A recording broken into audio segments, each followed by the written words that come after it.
श्री राहु कथा। श्री राहु का जन्म पैठिनस गोत्र में भाद्रपद मास कृष्ण पक्ष की चतुर्दशी तिथि रविवार के दिन विशाखा नक्षत्र के दौरान हुआ था। उनके पिता का नाम विप्रचित और माता का नाम सिंहिका था। राहु के 100 भाई थे।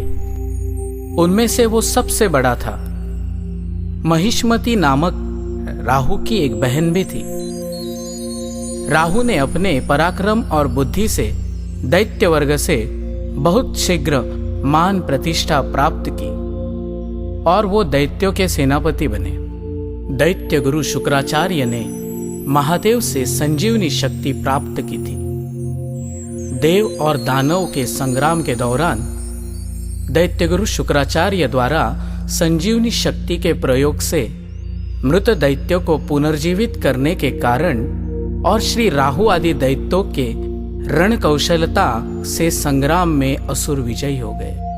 पराजित इंद्र आदि देवगण भगवान विष्णु के शरण में पहुंचे। श्री विष्णु, महादेव और ब्रह्मा जी ने देवताओं को अमरता प्राप्ति का परामर्श दिया और इसके लिए अमृत प्राप्त करने हेतु समुद्र मंथन का सुझाव दिया। पर समुद्र मंथन करने के लिए देवताओं को दानवों का सहयोग लेना अनिवार्य था। भगवान ने दानवों को समुद्र मंथन करने हेतु मना लिया। सुमेरु पर्वत को मंथनी और वासुकी नाग को रज्जु के रूप में प्रयोग किया गया। देवताओं ने वासुकी नाग की पूंछ और दूसरी ओर असुरों ने वासुकी के मुख को पकड़ा। इस प्रकार समुद्र मंथन शुरू हुआ। लेकिन इसी दौरान सुमेरु पर्वत भारी होने के कारण समुद्र तल में घुसना शुरू हो गया। तब भगवान श्री विष्णु ने कछुए के रूप में कूर्मावतार लेकर अपनी पीठ पर सुमेरु पर्वत को धारण कर समुद्र मंथन को पुनः शुरू करवाया। समुद्र मंथन के दौरान अनेक द्रव्य चीजों जैसे रत्न, अश्व, ऐरावत हाथी, लक्ष्मी जी, हलाहल विष आदि और फिर अंत में अमृत की उत्पत्ति हुई। हलाहल विष के प्रभाव से संपूर्ण ब्रह्मांड को बचाने हेतु महादेव ने विषपान किया, जिसके कारण वे नीलकंठ नाम से प्रसिद्ध हुए।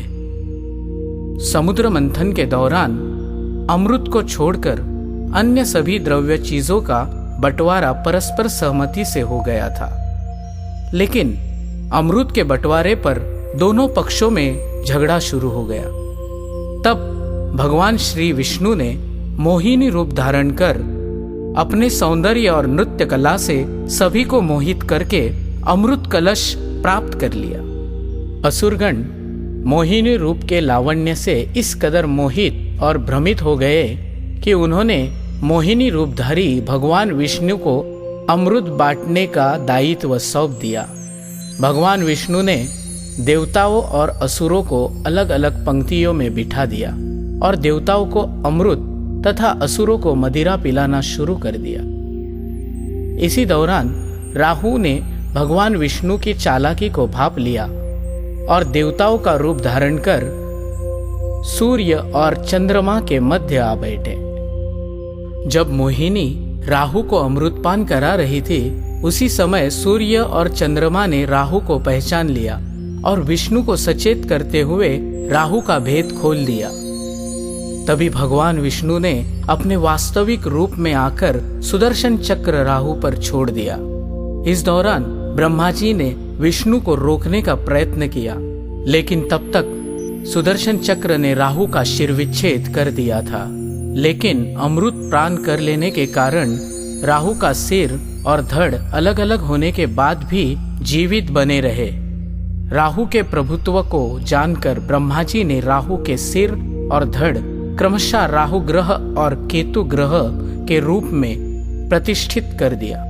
राहु को पृथ्वी और चंद्रमा की कक्षाओं के संपात बिंदुओं पर प्रतिष्ठित किया गया है। उत्तर संपात बिंदु को राहु और दक्षिणी संपात बिंदु को केतु कहा जाता है। इस प्रकार राहु केतु शत्रुतावश सूर्य और चंद्र की ग्रसित करने का प्रयास करते हैं, जो कि क्रमशः सूर्य ग्रहण और चंद्र ग्रहण के रूप में घटित होता है। जब राहु का मस्तक कटा था, तब उसके रक्त की कुछ बूंदें पृथ्वी पर गिरी थी, जिसके कारण लहसुन और प्याज के पौधे उत्पन्न हुए।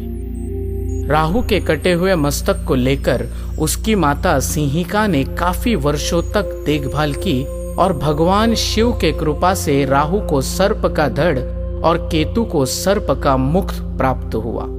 राहु को नवग्रहों में सर्वाधिक बलशाली और तुरंत प्रभावी माना गया है। राहु का अधिदेवता काल है और प्रत्यादि देवता सर्प है। राहु का मंत्र है ओम भ्राम भ्रीम भ्रौ सह राहुवे नमः।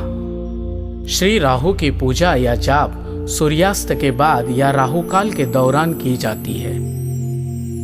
अब हम ज्योतिषीय संदर्भ में श्री राहु की जानकारी देंगे।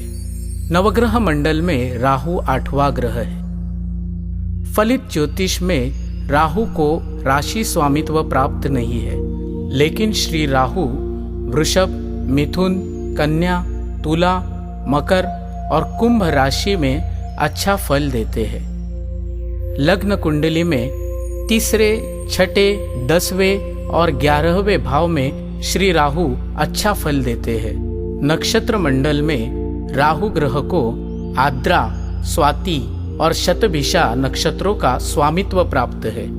विषोत्तरी दशा क्रम में राहु की महादशा 18 वर्ष की होती है। श्री राहु को दक्षिण पश्चिम दिशा अर्थात नैऋत्य कोण का स्वामी माना जाता है। योगकारक राहु से अकस्मातिक धनलाभ, मंत्रीपद की प्राप्ति, विदेश भ्रमण, रिसर्च यानी खोज, गुप्त धन की प्राप्ति, लॉटरी से लाभ, कमीशन के कार्यों से लाभ, फोटोग्राफी, चित्रकारी, शराब वितरण, जुआ, सट्टा, शेयर बाजार, खनिज पदार्थ की खोज, अंतरिक्ष गतिविधियों से लाभ होता है।